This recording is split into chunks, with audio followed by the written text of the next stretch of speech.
जय श्री कृष्ण। आप सभी को पाप मोचनी एकादशी के पारण दिवस की ढेरों शुभकामनाएं। प्रिय दर्शकों, आज के इस वीडियो में हम बात करेंगे कि पाप मोचनी एकादशी का पारण आप कैसे करेंगे, पारण की विधि क्या होगी, नियम क्या होंगे, किन मंत्रों का प्रयोग करना है, पूजा कैसे करनी है पारण के दिन, पारण करने के लिए शुभ मुहूर्त क्या रहेगा, क्या मंत्र रहेंगे, क्या भोग रहेगा, और बताएंगे आपको कि पारण की आवश्यकता है क्यों, अगर पारण ना किया जाए तो उससे नुकसान क्या होता है। इस प्रकार से संपूर्ण शास्त्रीय जानकारी पाप मोचनी एकादशी के पारण के विषय में आपको प्रदान की जाएगी। आपसे निवेदन है कि वीडियो यदि थोड़ा सा भी उपयोगी लगे तो कृपया उसे एक बार लाइक अवश्य कर दीजिएगा और जितना हो सके शेयर कीजिएगा, जिससे कि अधिक से अधिक लोग उसे सुनकर लाभ ले सकें और प्रभु की कृपा प्राप्त कर सकें। क्योंकि इस एकादशी का व्रत सभी सनातनी करते हैं, उनको पारण के लिए सही प्रकार से गाइडेंस मिले, सही प्रकार से जानकारी मिले, इसके लिए आवश्यक है कि ये वीडियो सबके पास अवश्य पहुंचे। अपने व्रत की सफलता के लिए और भगवान वासुदेव का आशीर्वाद प्राप्त करने के लिए कमेंट बॉक्स में अवश्य लिखिएगा जय श्री हरि या ओम नमो भगवते वासुदेवाय।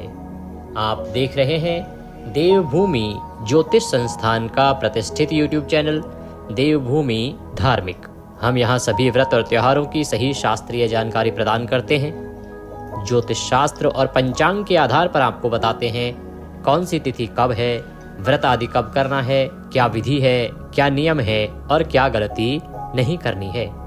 यदि आप सभी व्रत और त्योहारों की सही शास्त्रीय जानकारी पाते रहना चाहते हैं तो कृपया चैनल को सब्सक्राइब कीजिए और बेल आइकन को प्रेस कीजिए। जब आप सब्सक्राइब का बटन दबाएंगे तो वहाँ एक घंटी का निशान बना हुआ आएगा, उसको अवश्य दबाइएगा, तभी आपको हमारे सारे वीडियो प्राप्त होंगे, अन्यथा आपसे जानकारी छूट जाएगी। आइए प्रिय दर्शकों, अब जानकारी आरंभ करते हैं। बात करते हैं एकादशी के व्रत पारण की। सबसे पहले ये जानना आवश्यक है कि एकादशी के व्रत में पारण का महत्व क्या है, शास्त्र क्या कहते हैं और हम क्यों बार बार इस बात पर जोर देते हैं कि आपको पारण सही विधि से करना चाहिए, पारण अवश्य करना चाहिए, सही समय पर करना चाहिए। इसका मूल कारण क्या है? इसका मूल कारण है शास्त्रों में जो वर्णन आता है। शास्त्र कहते हैं कि यदि एकादशी के व्रत में पारण ना किया जाए तो आपको व्रत का केवल 30% पुण्य ही प्राप्त होता है। केवल 30%। आप सोचिए 70% आपका जो पुण्य है वह व्यर्थ चला जाता है। आप इतनी मेहनत से व्रत करते हैं, भूखे रहते हैं, एक प्रकार की साधना है एकादशी का व्रत, कोई साधारण व्रत नहीं होता। और अगर उसका पुण्य फल भी आपको प्राप्त ना हो तो क्या लाभ। और उससे बड़ा दुख यह है कि जिस उद्देश्य की पूर्ति के लिए आप ये कर रहे हैं वो उद्देश्य तो पूरा कभी होगा ही नहीं। इसीलिए आपको पारण अवश्य करना चाहिए, क्योंकि पारण करने से ही मनुष्य को उसके एकादशी व्रत का पुण्य फल प्राप्त होता है। और अगर पारण ना किया जाए तो मैंने बताया 30% पुण्य ही मिलता है, 70% समाप्त, और कहीं गलती हो जाए तो वह व्रत को खंडित करती है और दोष उत्पन्न करती है। पारण जो है ना, ऐसा नहीं है कि आज आपने व्रत किया है कल सुबह सुबह आप पारण कर लेंगे। आवश्यक नहीं है कि आपको कल सुबह सुबह पारण करने के लिए ही शुभ समय रहेगा। शुभ समय एक होता है आपका शुभ मुहूर्त, एक होता है नियमों के आधार पर कुछ नियमों का पालन करना। तो एकादशी के व्रत में सबसे बड़ा नियम है कि व्रत के अगले दिन सूर्योदय के बाद और हरिवासर का समय व्यतीत हो जाने के बाद आपको पारण करना चाहिए। यहाँ जो ये हरिवासर वाली जो शर्त है ना, इस पे ध्यान देना आवश्यक है। देखिए, सूर्योदय का पता आपको रहता ही है, व्रत के अगले दिन आपको करना है ये भी पता है, लेकिन वो जो हरिवासर का समय है वो कब रहेगा इस पे ध्यान देना आवश्यक होता है। हरिवासर का समय यूँ तो मूलतः द्वादशी तिथि के लगभग 5.5-6 घंटे में खत्म हो जाता है शुरुआत के, पर कभी कभार ऐसा भी होता है कि ये हरिवासर का समय देर से आता है, और यही वो समय है जिसके बाद पारण किया जाना चाहिए। शास्त्र कहते हैं कि हरिवासर का समय व्रत के लिए बना है, इसीलिए कुछ प्रांतों में कुछ लोग इसे हरिवासर व्रत भी कहते हैं, क्योंकि हरिवासर के बिना यह व्रत अधूरा है। और इसीलिए हम कहते हैं कि पारण तब करें जब हरिवासर का समय समाप्त हो जाए, अन्यथा व्रत का लाभ नहीं है। और यही प्रमुख कारण है कि आपको पारण के वीडियो देखने चाहिए, पारण की जानकारी प्राप्त करनी चाहिए। और पारण की विधि अलग अलग होती है सभी एकादशियों में, ऐसा नहीं कि एक ही प्रकार से। जैसे एकादशी के व्रत की विधि अलग है, आपने पिछली 2 एकादशियों में देखा, घट स्थापना की बड़ी महिमा थी, भगवान की स्थापना घड़े के ऊपर, एक में भगवान के परशुराम स्वरूप की स्थापना की गई। तो ये जो भिन्नताएं हैं ये कहां से आई? ये भिन्नताएं वर्णित हैं पद्म पुराण में, ये भिन्नताएं वर्णित हैं अन्य पुराणों में, जहां एकादशी की महिमा वर्णित है, जहां एकादशी का महात्म्य लिखा होता है। तो आइए अब जानते हैं कि ये जो एकादशी है इसका पारण आपने कैसे करना है, कब करना है, विधि मंत्र भोग आदि क्या रहेंगे। प्रिय दर्शकों, एकादशी का व्रत आप कर रहे हैं 15 मार्च को, दिन रहेगा रविवार का। 15 मार्च दिन रविवार को आप एकादशी व्रत करें, नियमों का पालन करें। आपने अभी तक व्रत पूजन आदि कर लिया होगा, क्योंकि हमारा ये जो वीडियो है दोपहर 12 बजे के बाद आपको प्राप्त होता है। इसके बाद आपको शांत चित्त रहते हुए भगवान के चरणों में मन को लगाते हुए दिन को व्यतीत करना है। किसी पे क्रोध नहीं करना, किसी का अहित नहीं करना, किसी को अपशब्दों का प्रयोग नहीं करना। शांत चित्त रहते हुए प्रभु के चरणों में मन को लगाते हुए दिन को व्यतीत कीजिए। सायंकाल को कीर्तन कीजिएगा, कीर्तन की बड़ी महिमा है। कीर्तन अगर आसपास कहीं मंदिर आदि में होता है तो वहां जाइए, अगर नहीं होता है कीर्तन आसपास तो हम आपके लिए कुछ पाठ स्तोत्र का वीडियो अपलोड करते हैं, उसका लाभ लीजिए। क्योंकि भगवान नारायण स्वयं कहते हैं कि नाच के, गा के, मृदंग आदि बजा के कीर्तन करें। जो नाच गा के कीर्तन नहीं कर सकते वो इन पाठ और स्तोत्र के द्वारा कीर्तन का लाभ ले सकते हैं। तो वही पाठ और स्तोत्र हम उस वीडियो में अपलोड करते हैं। उन पाठ स्तोत्र का आप श्रवण कीजिए, जिससे कि आपको कीर्तन का फल घर बैठे प्राप्त हो। क्योंकि कीर्तन अगर नहीं होता है तो आपके लिए यही एक सहारा है, यही एक माध्यम है। रात्रि काल को जागरण करना चाहिए, जागरण की बड़ी महिमा है। और जागरण का अभिप्राय यह नहीं कि टीवी देख रहे हैं, गॉसिप कर रहे हैं और आप जागरण कर रहे, नहीं। यही जो पाठ स्तोत्र मैंने कहे हैं ना, यही पाठ स्तोत्र आपको जागरण के लिए सुनने चाहिए, जागरण के समय सुनने चाहिए। प्रश्न उठता है जी जागरण कब तक करें। शास्त्र तो कहते हैं, नियम तो कहते हैं कि आप रात्रि भर तक जागरण कीजिए, परंतु अधिक ना कर पाए तो कम से कम 2 बजे तक तो करें ही करें। आहार आप सभी जानते हैं, फल आहार ही इस व्रत में आपको करना है। अधिक कुछ ना खाएं, यही कल्याणकारी है। जितना अधिक खाएंगे उतना आपका पुण्य जो है एकादशी का भार क्षीण होता चला जाता है। इस प्रकार आप नियमों का पालन करते हुए दिन और रात्रि को व्यतीत कीजिए। अगले दिन सूर्योदय से पहले आपको अवश्य उठ जाना चाहिए। उठने के बाद स्नान आदि कीजिए, स्नान आदि करके स्वच्छ वस्त्र धारण कीजिए। स्वच्छ वस्त्र धारण करके भगवान सूर्यदेव को जल दीजिए तथा एकादशी पारण के दिन की पूजा आरंभ कीजिए। तो आप एक लोटा ले लीजिए। कल का लोटा आपने रखा होगा या कल आपने चौकी लगाई होगी, जैसा कि हम विधि बताते हैं कैसे आपको भगवान की चौकी लगानी चाहिए, कैसे पूजा करनी चाहिए, आपने स्थापित की होगी। और बहुत से ऐसे भी नए दर्शक होंगे जिन्होंने इस विधि से आदि चौकी आदि लगा के पूजा नहीं की होगी, क्योंकि उनको हमारे द्वारा बताई गई विधि शायद ज्ञात नहीं थी, पता नहीं था उन्हें। तो आइए आरंभ से हम जानकारी प्रदान करते हैं कि कैसे चौकी आदि लगानी है, क्या करना है और कैसे फिर आप इसका पूजन आगे करेंगे। यहाँ पे 2 बातें बता दूं, जिन्होंने चौकी आदि कल नहीं लगाई थी उनके लिए मैं आरंभ से ही बता रहा हूँ कि चौकी आज कैसे लगानी है पारण वाले दिन। और जिन्होंने कल चौकी आदि स्थापित कर रखी है तो उनको जब मैं पूजन आरंभ करूँगा वहाँ से शुरू करना है। तब तक आप जो कल की पूजा सामग्री आपने अर्पित की होगी, पत्र पुष्प चढ़ाए होंगे, उनको हटा लीजिए। और जो लोटे में जल आपने कल भरा था ना, उस जल को पीपल को दे दीजिए और उसमें मांझ के शुद्ध जल भरना है। कैसे? पहले गंगा जल भरिएगा, फिर शुद्ध जल भरिएगा उसमें। ये कार्य कीजिए। मैं बाकी तब तक स्थापना की विधि आपको बताता हूँ। प्रिय दर्शकों, जिन्होंने चौकी आदि स्थापित नहीं की है तो देखिए सामग्री के रूप में आपके पास क्या होना चाहिए। भगवान नारायण का कोई चित्र या स्वरूप या प्रतिमा होनी चाहिए। उनको स्थापित करने के लिए चौकी होनी चाहिए। अगर किसी के पास चौकी नहीं है तो ऐसा नहीं कि बिना चौकी के स्थापना ही नहीं हो सकती। आप किसी भी स्थान पर भगवान को स्थापित करके पूजन कर सकते हैं, बस वो स्थान शुद्ध और पवित्र होना चाहिए। भगवान को अर्पित करने के लिए रौली, मौली, पान, सुपारी, लौंग, इलायची, धूप, दीप, नैवेद्य, पुष्प, इत्र और जनेऊ लेना है। पंचामृत से स्नान कराना होता है तो पंचामृत के लिए कच्चा दूध, दही, घी, शक्कर और गंगाजल लेना है। शहद का प्रयोग एकादशी के इस व्रत में पूजन में नहीं होता है, इसका ध्यान दीजिएगा। इस प्रकार से ये सारी सामग्री एकत्र कीजिए, पत्र पुष्प आदि एकत्र कीजिए और एक लोटा लीजिए तांबे का। उसमें पहले थोड़ा गंगाजल भरिए, फिर शुद्ध जल भरिए। सारी सामग्री एकत्र करके उस स्थान पर बैठ जाइए जहाँ बैठ के आपने एकादशी का पूजन करना है, या जो भी उपयुक्त स्थान है आपके यहाँ पूजा के लिए। लोटे में जो जल भरा है उस जल से आप उस सभी स्थान पर जल के छींटे दीजिए, सामग्री पर जल के छींटे दीजिए। हम मंत्र पढ़ेंगे। इससे होगा क्या कि वो स्थान पवित्र होगा और वह सामग्री भी शुद्ध होगी, क्योंकि सामग्री आप तक आने से पहले अनेकों हाथों से होकर निकली है। न जाने किसने किस अवस्था में उसे छुआ था, तो शुद्धिकरण आवश्यक हो जाता है भगवान को अर्पित करने से पहले। ओम पवित्र हो पवित्रवांग सर्वांग वस्थांगतो पिवाम यह स्मरेत पुंडरीकाक्षम सवायंतरः शुचिः ओम पुनातु मां पुनातु मां पुनातु मां। इस प्रकार से जल छींटे देके आपने स्थान को शुद्ध किया, सामग्री को पवित्र किया।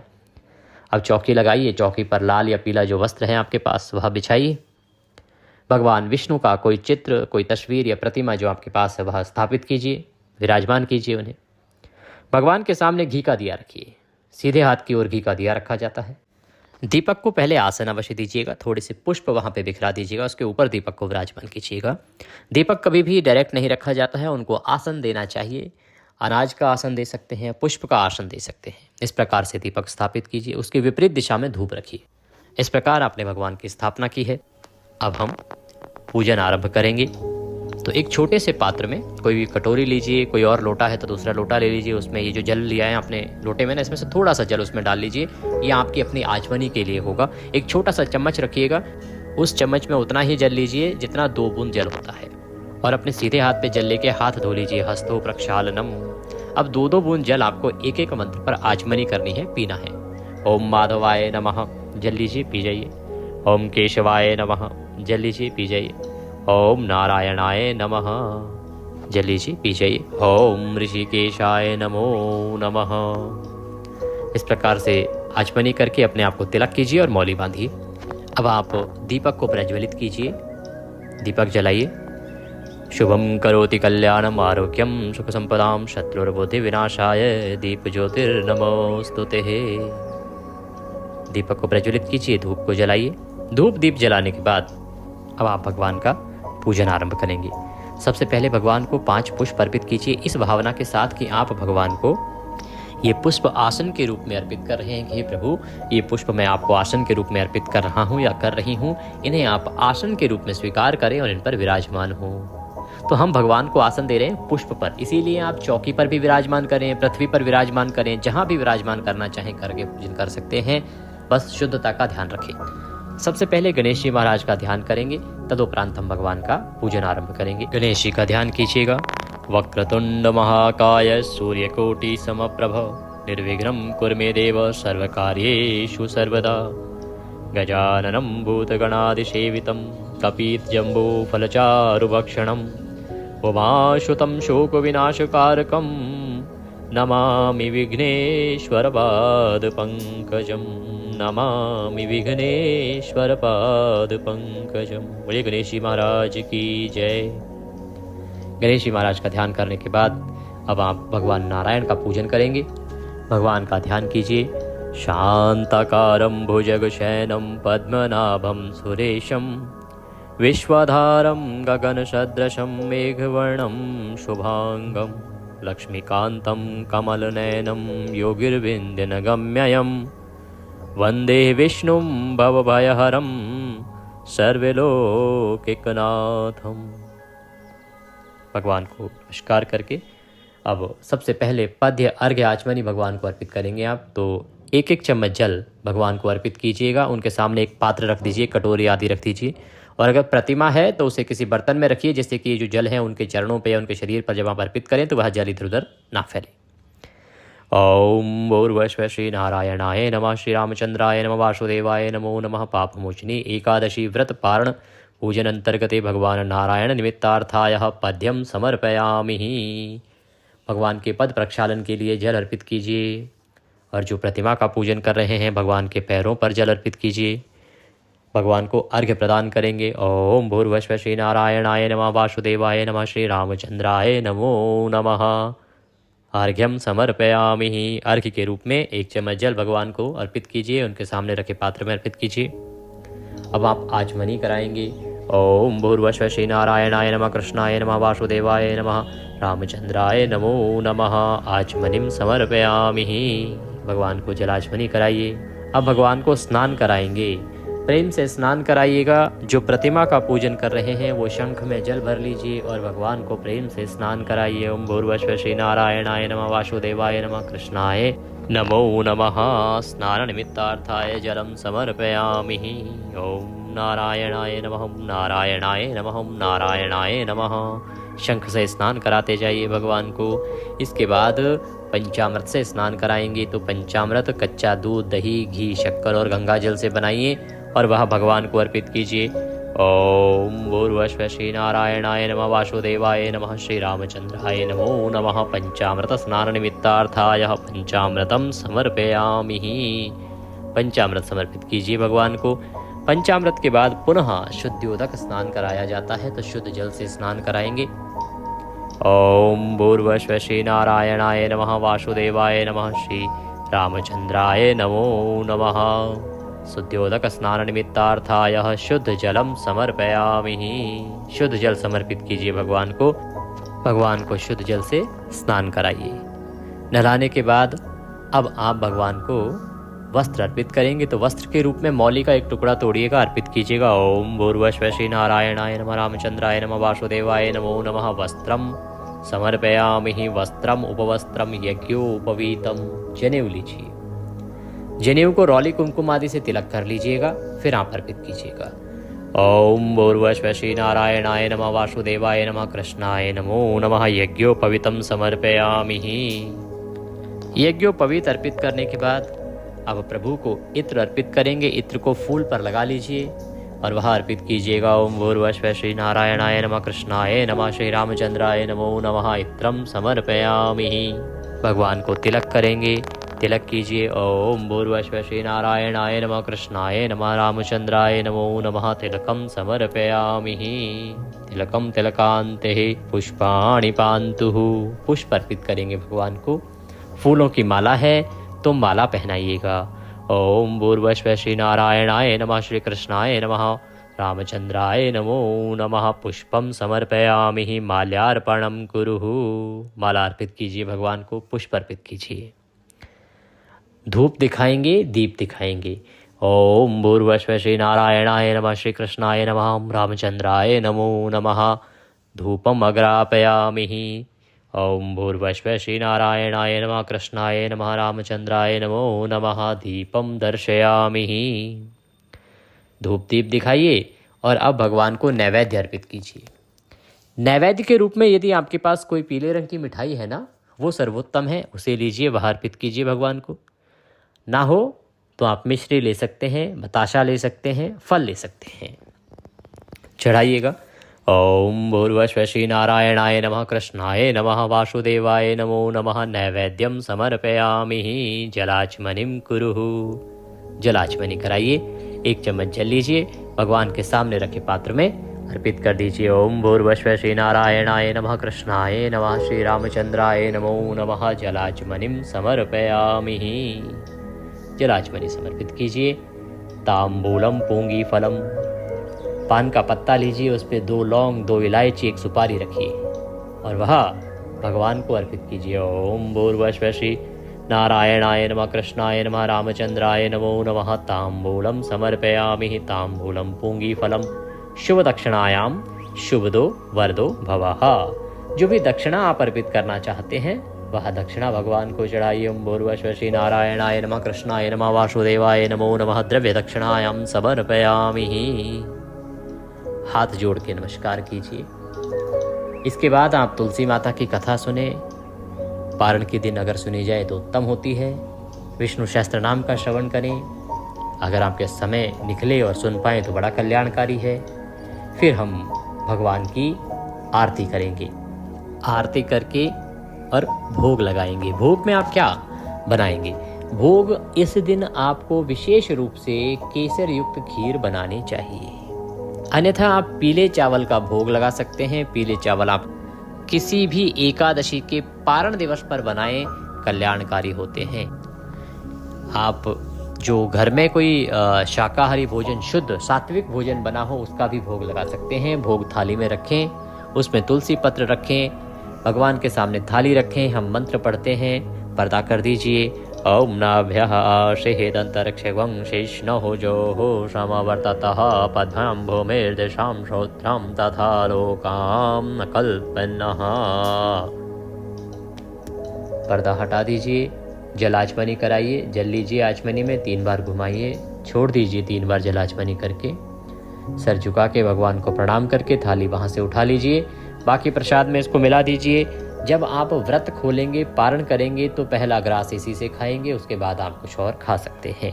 इसके बाद आती है आवश्यक प्रक्रिया जिसे हम पुष्पांजलि कहते हैं, मंत्र पुष्पांजलि। तो अपने हाथों में पुष्प लीजिए और खड़े हो जाइए। हम मंत्र पढ़ते हैं, जैसे बोले वैसे आप करते जाइएगा। आवाहनं न जानामि विसर्जनं पूजं चैवं न जानामि क्षम्यतां परमेश्वरः। हे प्रभु, न हम आपका आवाहन जानते हैं, न पूजन जानते हैं, न विसर्जन जानते हैं। भगवान, अज्ञानी जीव हैं, जैसी हमसे बन पड़ी है वैसी सेवा आपके श्री चरणों की है। इसमें जाने अनजाने में हमसे कोई गलती, कोई त्रुटि, कोई भूल हो गई हो तो प्रभु उसे क्षमा कीजिएगा। हम तो आपके दर के भिखारी हैं, आपके बालक नादान हैं प्रभु, आपकी दया पर ही चलते हैं, तो आप दया का आशीर्वाद प्रदान कीजिए। आपको अर्पित करने के लिए हमारे पास कुछ नहीं है, तन मन धन सब कुछ आप ही का है। हमारे पास केवल क्या है? मालती मलकादाति सतपत्रादि संयुक्तम पुष्पांजलिम मया दत्ताम ग्रहणाम परमेश्वर। प्रभु, यह पत्र पुष्प की भेंट है, इसे आप स्वीकार करें और दया का आशीर्वाद प्रदान करें। वह पुष्प भगवान को अर्पित कीजिए। अगर आपको ज्ञात है कि आपसे जाने अनजाने में कोई गलती हो गई है और इसका पता आपको चल गया कि भाई व्रत में आपसे ये भूल हो गई, तो उसके लिए क्षमा याचना इसी समय आपको भगवान से करनी चाहिए। इसके बाद खड़े खड़े परिक्रमा कर लीजिए। यानि कानि च पापानि प्रदक्षिणाम पदे पदे। परिक्रमा करके पुरुष जन जो है दंडवत प्रणाम करें, माताएं सर झुका के हाथ जोड़ के नमस्कार करें। इस प्रकार से आपकी पारण दिवस की पूजा पूरी होती है। इसके बाद आपको ब्राह्मण को भोजन कराना चाहिए। संभव है तो घर बुलाइए, भोजन कराइए, दान दक्षिणा आदि देके विदा कीजिए। अन्यथा आप मंदिर में खाद्य सामग्री आदि दे सकते हैं। आप यदि हमारे निमित्त दक्षिणा आदि कुछ भी अर्पित करना चाहते हैं तो आपकी स्क्रीन पर नंबर आ रहा होगा 900 से, उस पर भेज सकते हैं। साथ में हमने QR कोड भी दिया है, उसको स्कैन करके उस पर भी भेज सकते हैं। अब बात आती है कि पारण हमें करना कब है और मंत्र कैसे क्या जपना है, किस चीज से पारण करना है। प्रिय दर्शकों, पारण के लिए जब आप बैठ जाएंगे, पारण के समय में भगवान का ओम नमो भगवते वासुदेवाय मंत्र 5 बार जपेंगे, भगवान का ध्यान करेंगे, मुंह में तुलसी का पत्ता रखेंगे और जल पी के भगवान से निवेदन करेंगे, प्रभु मैं ये तुलसी पत्र और जल पी के अपने व्रत का पारण कर रही हूँ या कर रहा हूँ, उसे स्वीकार करें। ऐसा इसलिए बता रहा हूँ क्योंकि बहुत सारे ऐसे लोग होते हैं जिनका अगले दिन का भी व्रत होता है। अब यदि अन्न से पारण करेंगे तो उस अवस्था में होगा क्या कि आपका अगले दिन का व्रत नहीं हो पाएगा। इसीलिए इस प्रकार से आप पारण करेंगे और उसके बाद जो भी आप अन्न खाना चाहें, जो आपके यहाँ भोग में लगा है भगवान को, वही अन्न सबसे पहले खाएंगे और पारण आपका हो जाएगा। अब प्रश्न उठता है कि पारण करना कब है। पारण के 3 मूलभूत सिद्धांत मैंने आपको आरंभ में बता दिया था। उन 3 मूलभूत सिद्धांतों को मानते हुए इस एकादशी के पारण के लिए जो शुभ समय रहेगा वो रहेगा सुबह सूर्य उदय से और 1.5 घंटे तक। दिल्ली के अनुसार बताऊं तो 6:30 से और 8 बजे के बीच में आप पारण करें, उत्तम रहेगा। ये थी जानकारी एकादशी पारण से संबंधित। जानकारी थोड़ी भी अच्छी लगी हो, वीडियो को लाइक कीजिएगा, जितना हो सके शेयर कीजिएगा और अपनी राय हमें अवश्य दीजिएगा कि आपको हमारा चैनल कैसा लगता है। कुछ सुझाव देना चाहें तो वो भी दे सकते हैं, हम उसके अनुसार भी आपके लिए परिवर्तन लेके आएंगे। भगवान नारायण सब पर कृपा करें, आपका व्रत सफल हो। हरे कृष्ण।